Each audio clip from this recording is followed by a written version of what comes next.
Assalamualaikum warahmatullahi wabarakatuh. Salam ceria. Semasa di Bandar Ikhwan Gong Kulim, kami pergi ke jeti pendaratan ikan di Pelabuhan Lembaga Kemajuan Ikan Malaysia LKIM, Tok Bali. Jom kita tinjau.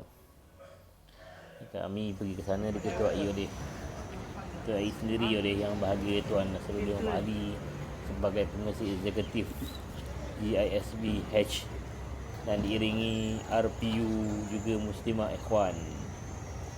Tujuannya untuk meninjau aktiviti pendaratan hasil tangkapan ikan oleh para nelayan sebagai persiapan pendaratan ikan dari kapal nelayan GISB nanti. Ini adalah kerana semua tangkapan ikan untuk jualan kena dinaikkan di jeti yang telah ditetapkan oleh pihak kerajaan. Kami dibawa meninjau sendiri seluruh kawasan jeti. Di sebelah kanan jeti ada tempat untuk membekalkan minyak dan ais. Tapi untuk membeli minyak harga Ikan dinaikkan akan dari dapat kapal dengan bakul-bakul plastik. ini ada stesen khas. Ia diletakkan di atas meja stainless steel dan diasing-asingkan jenisnya oleh pekerja wanita. Yang pekerja wanita ni lah diberi upah harian lah. Pekerja wanita ni upah mereka ni ialah sebanyak RM5. RM5 yang disebut oleh abang tu lah, setiap jam, RM5 sejam. Dan diberi juga 4 kilo ikan. Misalnya ikan selayang lah katanya. Mereka kena berdiri sepanjang hari, kesian sepanjang hari di situ mengasing-asingkan ikan di situ. Ikan yang telah diasing-asingkan akan dimasukkan dalam bakul plastik 4 segi untuk ditimbang. Adalah warna-warna dia tu ikut syarikat dia yang mengambil nanti. Suasana ni memang sangat sibuk dengan nelayan, bekerja di jeti, peraih ikan, kerja-kerja seperti wanita-wanita tadi lah. Ada juga pembeli-pembeli sedikit lah. Ada juga longgokkan ikan-ikan saiz besar seperti kerapu, tenggiri, pari dan lain-lain lah yang ditangkap secara memancing oleh nelayan-nelayan ketika waktu kosong. Ikan begini selalunya milik mereka sendiri, bukan hak toki kapal ikan, kapal nelayan tu. Dia orang mancing, ni kakak-kakak ni mancing ni sedang mengasing-asingkan ikan. Sepanjang hari dah ada kerja di situ. Yang ni tempat ni ada kapal lah. Antara keluhan para nelayan ialah aktiviti penangkapan ikan di sini dikuasai bot Vietnam dan Thailand yang menyebabkan pemilik bot tempatan mengalami kerugian lebih 50% sejak 3 tahun kebelakangan ini. Difahamkan daripada lebih 50 bot laut dalam, hanya 15 bot milik pengusaha tempatan dan sebahagian besar nelayan tempatan hanya memiliki bot pukat tunda. Pelabuhan LKIM ke Bali ini menjadi tumpuan nelayan Vietnam, Thailand dan Myanmar. Pengusaha bot laut dalam jenis CEO Mat Husin Saleh 50 tahun berkata, sejak 2 tahun kebelakangan ini hasil tangkapan merosot lebih 50% berikutan kekurangan ikan dan habitat laut disebabkan pencerobohan asing terutama Vietnam. Orang ni sampai peringkat ialah meletupkan karang habis, lubuk ikan dan sebagainya. Menurut orang yang kami temui lah, kata Cik Mat Husin Saleh ni, nelayan Vietnam juga mengganggu unjang ikan nelayan tempatan selain mencuri hasil di kawasan itu. Unjang yang dibuat nelayan kita dirosakkan oleh nelayan warga asing ketika kita berada di daratan. Apabila mahu menangkap ikan di kawasan itu, kita dapati unjang telah rosak. Perkara ini kerap berlaku kerana nelayan asing ni tidak takut kepada kita. Mereka juga menggunakan pukat tunda ganding untuk menangkap ikan yang boleh merosakkan habitat laut yang lain. Ini menyebabkan hasil tangkapan kami merosot lebih 50%. Sedangkan pada masa sama kami perlu membayar gaji pekerja termasuk tekong dan awak-awak, katanya. Ini dalam disedut dari surat khabar lah. Mat Husin yang juga berpengalaman mengusahakan bot laut dalam selama 20 tahun berkata, sebelum ini dia memiliki 4 bot, namun kini hanya memiliki sebuah saja akibat kekurangan hasil tangkapan. Dia jual lah. tak dapat hasil. Seperti bot JSB tu, JSB beli kerana bot tu tak pernah mendapatkan hasil, tuan punya bot tak pernah dapat hasil daripada bot tu, maksudnya tak untung lah, dan dia penjual. Tapi dia adalah banyak lagi bot yang lain. Pemilik bot Pukat Tunda, Azrul Arifin, 28 tahun, berkata sebagai pengusaha bot sederhana, dia terkesan dengan hasil tangkapan yang sangat sedikit. Katanya jika sebelum ini dia mampu memperoleh hasil tangkapan yang banyak, mencecah RM30,000 dalam tempoh seminggu turun ke laut. Namun dalam masa 3 tahun ini dia hanya memperoleh kurang RM15,000 bagi tempoh yang sama. Kekurangan ini kerana hasil tangkapan tidak banyak disebabkan pencerobohan nelayan asing. Namun ini sahaja kerja yang saya mampu lakukan. Malah saya turut menggaji 6 nelayan tempatan, katanya. Menurutnya sejak awal tahun ini dia melihat penguatkuasaan oleh pihak berkuasa lebih ketat, di mana banyak bot nelayan asing ditahan.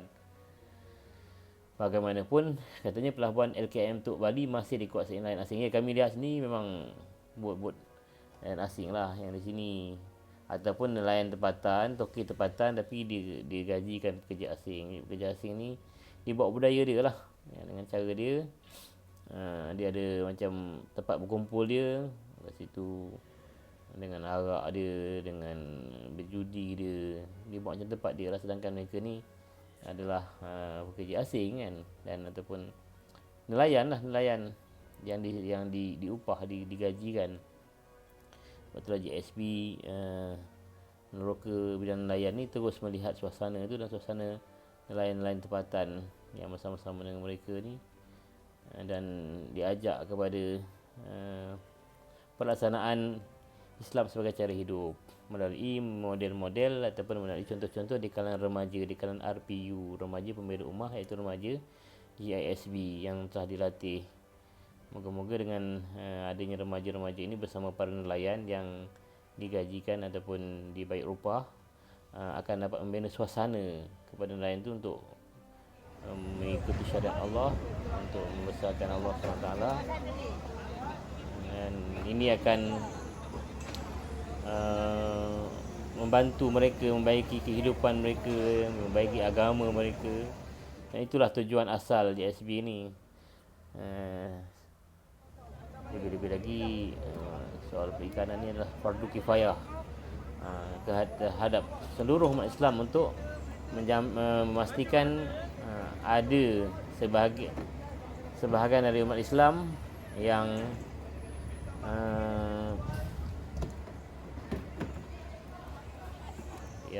menangani soal perikanan ini, supaya bekalan ikan ini betul-betul terlalui secara yang tepat, tidak melanggar syarak, tidak melanggar undang-undang, dan kerja-kerja yang menyediakan ini pula sangat menjaga syariat Allah, menjaga akhlak. Apa yang kita makan itu kan membentuk diri kita, pribadi kita. Jadi kalau tak kita jaga dari awal lagi, tak mustahil lah kita ni perangai yang tak tepat syariat. Kerana kita makan minum pun tak terjaga, orang yang menyediakan makan minum kita pun tak terjaga syariat, tak terjaga akhlaknya, tak terjaga akidahnya.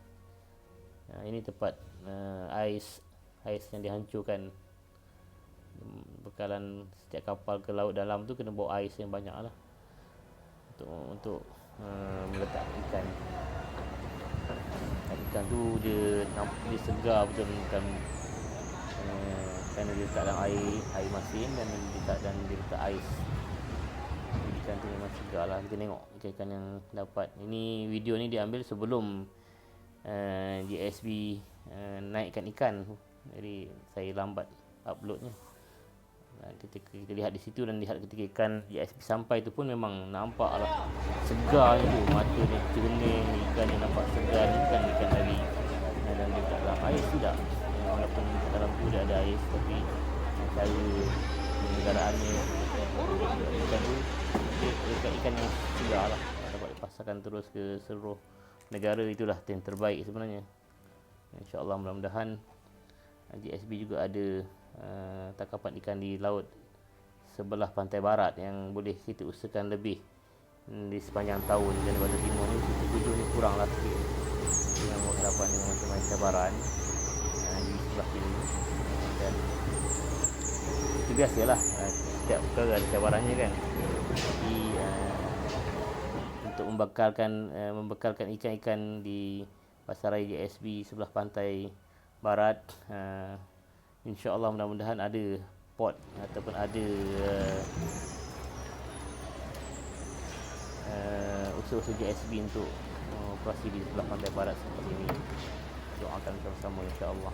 Jadi inilah suasana tuan-tuan dan puan sekalian, penonton yang sekalian, di pelabuhan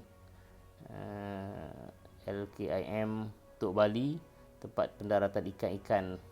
Dan seronok tengok ikan-ikan yang segar-segar begini, dan yang paling lebih kita seronoklah kalau kita sendiri dapat usahakan, di usaha tangan kita sendiri. Dan sebab itulah pegawai LKIM Tok Bali ini mengucapkan tahniah bila tim JSB ni dapat mendaratkan ikan walaupun sedikit, tapi untuk kali pertama kan. Begitulah, dan mudah-mudahan kita lebih dapat mengambil pengalaman ini dan kita buat yang lebih baik selepas ini, yang sedang disusunlah oleh para pimpinan JSB untuk memastikan apa yang kita katakan sebagai kluster nelayan ini dapat menguasai ilmu laut, ilmu nelayan ini, dan dapat menunjukkan dan menjadikan contoh kepada semua umat Islam bahawa kita memang sungguh-sungguh dalam terjun dalam ilmu, dalam terjun dalam bahagian penangkapan ikan. Tidak memang macam-macam masalah lah. Malah pekerja yang kami gajikan pun terlibat dengan barangan yang penyalahgunaan dadah lah ataupun sebagainya lah, untuk mereka ni kuat bekerja. Jadi itu dah jadi biasa pada dia orang. Tapi kita akan pilih yang lebih baik dah lepas ini, kerana dengan sebab terlibat dengan perkara yang dilarang tu, mereka tidak berdisiplin lah. Mereka jadi lambat, mereka macam-macam lah yang berlaku, tapi masih lagi terkawal. Itu saja dari saya, mohon maaf. Kita boleh lihat video ni sehingga akhirnya. Kita jumpa lagi. Assalamualaikum warahmatullahi wabarakatuh.